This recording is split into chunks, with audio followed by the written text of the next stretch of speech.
واقعہ اب زمزم کا آغاز کس طرح ہوا؟ اللہ کے نبی جب حضرت ابراہیم علیہ السلام اور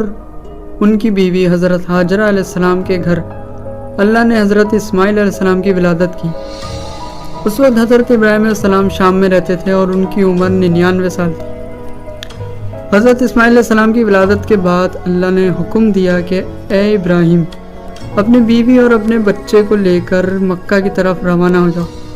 اس وقت مکہ میں بالو پہاڑ کے علاوہ کچھ نہ تھا، بنجر زمین تھی، صرف پانی تک میسر نہیں تھا۔ حضرت ابراہیم علیہ السلام اللہ کے حکم پر اپنی بیوی اور اپنے بچے کو لے کر مکہ کی طرف روانہ ہوئے۔ جب حضرت ابراہیم علیہ السلام مکہ پہنچے، اس وقت حضرت ابراہیم علیہ السلام نے اپنی بیوی حضرت ہاجرہ علیہ السلام کو ایک کھجور کی تھیلی اور ایک پانی کا مشکیزہ دے کر روانہ ہوئے، کیونکہ اللہ کا حکم تھا کہ اپنی بیوی اور اپنے بچے کو چھوڑ کر واپس روانہ ہو جانا۔ ان کو چھوڑ کر جیسے ہی جانے لگے تو وہ بیوی ہاجرہ نے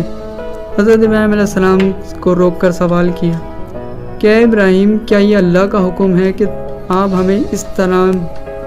بنجر زمین پر چھوڑ کے جا رہے ہیں؟ تو حضرت ابراہیم علیہ السلام نے کہا ہاں، یہ اللہ کا حکم ہے۔ تو بی بی ہاجرہ علیہ السلام نے فرمایا کہ پھر اللہ ہی ہماری نصرت کرے گا۔ اس کے بعد حضرت ابراہیم علیہ السلام روانہ ہوئے، اور روانہ ہونے کے بعد جب دور سے ان کو بی بی ہاجرہ اور حضرت اسماعیل علیہ السلام نظر نہ آنے لگے، تو ظاہر ہے کہ اپنے بیوی بچے کو چھوڑ کر بیابان میں جانا کسی کے لیے آسان نہیں ہے، تو لیکن بھروسہ بھی تھا حضرت ابراہیم علیہ السلام کو اللہ پر۔ پھر بھی انہوں نے اللہ سے دعا کی، اے ہمارے پالنے والے، میں نے تیرے معزز گھر کعبہ کے پاس ایک بے کھیتی کے ویران بیابان مکہ میں اپنی کچھ اولاد کو لا کر بسایا ہے، تاکہ یہ لوگ برابر یہاں نماز پڑھیں، تو کچھ لوگوں کے دلوں کو ان کی طرف مائل کر، تاکہ وہ یہاں آ کر آباد ہو، اور انہیں طرح طرح کے پھلوں سے روزی عطا کر، تاکہ وہ تیرا شکر ادا کریں۔ یہ کہتے ہوئے جب حضرت ابراہیم علیہ السلام چلے گئے، اس کے بعد بی بی ہاجرہ کو جو حضرت ابراہیم علیہ السلام نے کھجور کی تھیلی اور پانی دیا تھا، ایک وقت تھا وہ بی بی ہاجرہ ایک درخت کے پاس چادر باندھ کے اپنے بچے کو لٹائے ہوئی تھی، یعنی حضرت اسماعیل علیہ السلام کو۔ تو وہ کتنا چلتا، وہ ایک تھیلی کھجور کی اور پانی مشکیزے کا، جب وہ ختم ہوا پانی، تو بچے کو بھی پیاس کی شدت محسوس ہوئی اور بی بی ہاجرہ کو بھی۔ جب انہوں نے دیکھا اور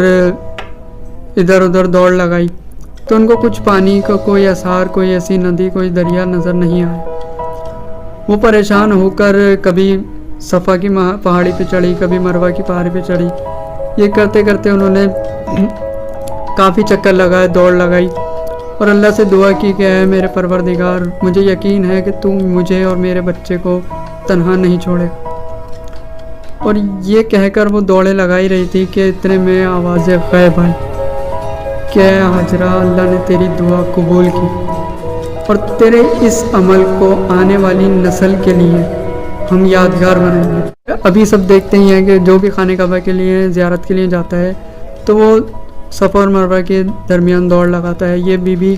ہاجرہ کی، یہ کہہ لیں کہ بی بی ہاجرہ کا عمل ہے، ان کی یاد میں اللہ تعالیٰ نے اس چیز کو فرض کر دیا۔ اور جب اللہ تعالیٰ کی طرف سے یہ آواز آئی تو حضرت اسماعیل علیہ السلام جہاں لیٹے ہوئے اپنی ایڑیاں رگڑ رہے تھے، وہاں سے پانی ابھر آیا۔ جب پانی ابھر آیا تو بی بی ہاجرہ نے اللہ کا شکر ادا کیا اور اس کو سمیٹا، اس پانی کی طرف 4 دیواریں بنائی ایک کنویں کی شکل میں۔ اللہ کے آخری نبی حضرت محمد صلی اللہ علیہ وسلم نے فرمایا کہ اگر بی بی ہاجرہ اس پانی کو نہ روکتی تو وہ پانی پوری زمین پہ آ جاتا۔ جب پانی کو انہوں نے سیو کیا اور مشکیزے میں بھرا اور اپنی بھی پیاس بجھائی اور اپنے بچے کی بھی پیاس بجھائی، اس کے بعد ایک قبیلہ جس کا نام قبیلہ جرم ہے، وہ گزر رہا تھا مکے کی طرف سے، تو اس نے پرندوں کو اڑتے ہوئے دیکھا، تو انہوں نے یہ سوچا کہ یہ پرندے تو اس جگہ ہوتے ہیں جہاں پانی اور پھل موجود ہوتے ہیں۔ اچھا، اللہ تعالیٰ نے پھلوں کا درخت بھی وہاں اگایا۔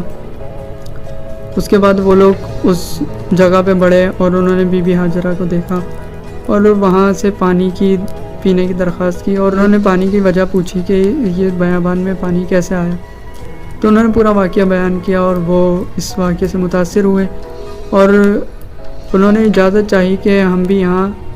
اپنی بستی بسانا چاہتے ہیں، اپنے گھر بار کو بسانا چاہتے ہیں۔ بی بی ہاجرہ نے حضرت ابراہیم علیہ السلام سے اجازت لے کے ان کو اجازت دی، اور پھر وہ لوگ وہاں پہ ان لوگوں نے اپنا بستی کو بسایا، اور پھر آہستہ آہستہ اپنے خاندان کو، اپنے گھر والوں کو بلایا کہ ایک وقت ایسا آیا کہ وہ جگہ آباد ہوئی۔ جب وہ جگہ آباد ہو گئی، اس کے بعد حضرت اسماعیل علیہ السلام کے بڑے ہونے کے بعد حضرت ابراہیم علیہ السلام نے اور انہوں نے مل کے اسی جگہ پہ خانہ کعبہ کی تعمیر کی۔ تو بس یہ اللہ تعالیٰ کا ایک ذریعہ تھا کہ اپنے شہر مکہ کو آباد کرنے کا، اور پھر اسی طرح یہ سلسلہ چلتا رہا، اور پھر آہستہ آہستہ کر کے آج بھی آب زمزم کا پانی موجود ہے اور سب اس سے سیراب ہوتے ہیں، شفا یاب ہوتے ہیں، اور آج تک اس پانی میں کمی نہیں ہے۔